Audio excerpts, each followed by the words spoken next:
when you look at light, you have to understand how it actually exists in its natural form and how certain forms of light therapy can actually help. So when you look at light, you have your visible light that you can see, and this includes your red light, it includes your violet light, blue light, green light, yellow, and even orange light. And then you have the light that you can't see, or the non-visible light, and this includes your ultraviolet, which has essentially got a bad name because of the fact that it, with overexposure, you can get skin cancers and sun damage. And you have your infrared. When you think of infrared, you think of heat on your body.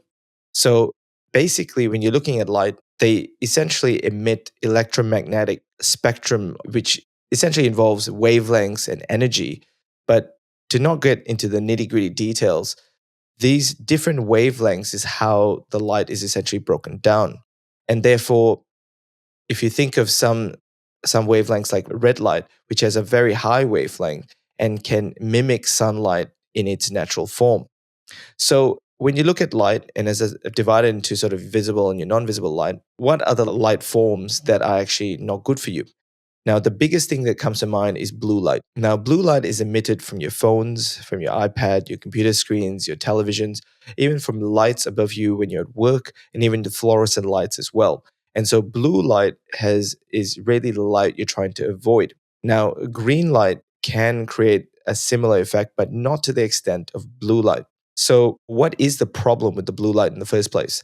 So, essentially, when you have blue light, it basically blocks the or reduces the production of melatonin. And melatonin is a hormone that helps you get into or get to sleep. So essentially, the higher your melatonin levels, the more sleepy you get, and then you slowly go into your sleep cycles. Now, when you have blue light, because it blocks this, you might feel that even though you're really tired, you can't actually get back to sleep. And so herein comes the savior, which is essentially red light.